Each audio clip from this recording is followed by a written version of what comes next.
was around 11, 12.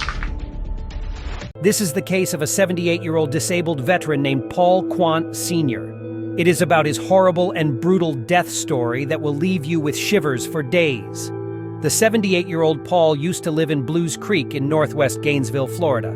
He lived there for many years, and the people who knew him there, including his neighbors, liked him very much as he was a very kind-hearted person. He too loved his peaceful neighborhood. Things were going very well until one day when the peace of the entire neighborhood was disrupted.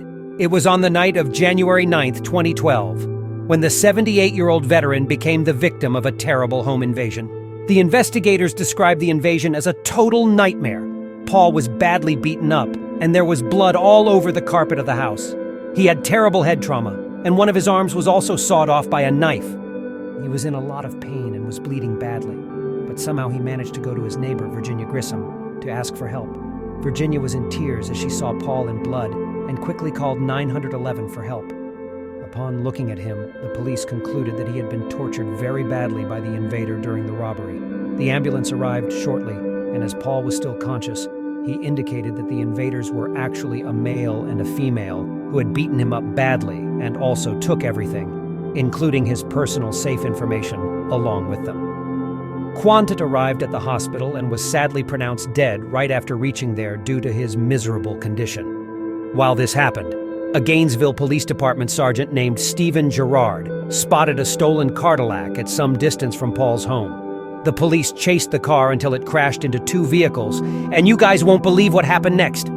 In the car, the police found the suspect with a stun gun, bloody latex gloves, and bloody duct tape. The suspect was taken under arrest and later identified as 22-year-old Austin Mark Jones. The investigators quickly took his fingerprints and began their search for the other female suspect that Paul had mentioned. The authorities searched and took information about Paul's caretakers. The caretakers were asked to sign in and out to ensure that they had visited him. However, something very unsettling was found after further investigation. One of Paul's caretakers' addresses matched Mark's current address. It was actually his 22-year-old cousin, Miranda Martin. In her list of addresses, investigators also found the address of her boyfriend, Chad McKee, who claimed that he knew nothing about the incident. He was taken for further investigation in an investigation room. Can you tell me about Miranda? She's been my girlfriend for about 6 years.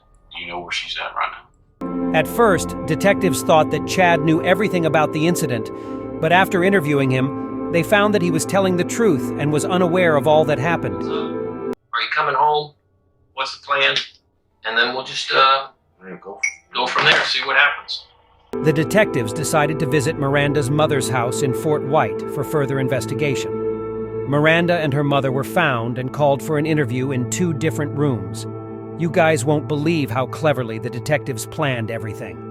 They had planned to trap both of them in a story and question them to see if their accounts differed from one another.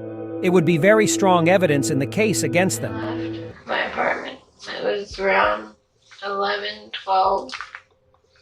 And I went out to my mom's. During the interview, Miranda clearly stated that she had lied to her boyfriend, which showed her expertise in deceiving people by fabricating the truth.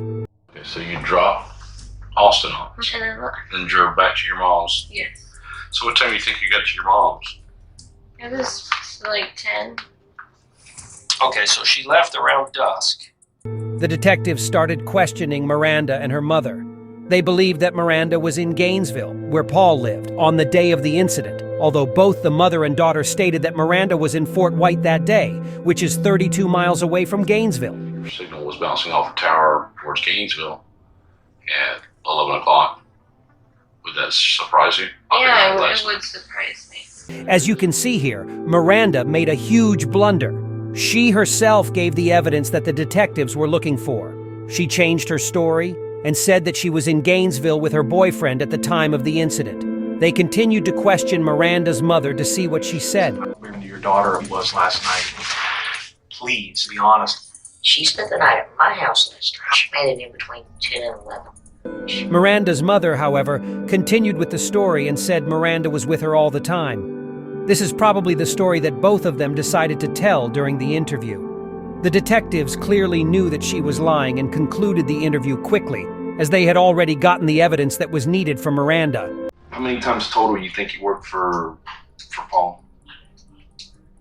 So it was 3 days a week. As you can see by the end of the interview, Miranda started to give clues that indicated her major involvement in the crime. Although she tried to prove herself as a victim who was being tortured by his cruel cousin Austin all the time, this was also clarified after the investigators found Miranda's journal in the car, in which they read everything about her evil and manipulative nature.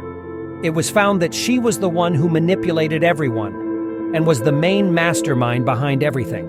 Miranda Martin and Austin Jones were both charged with attempted murder and conspiracy behind a home invasion robbery.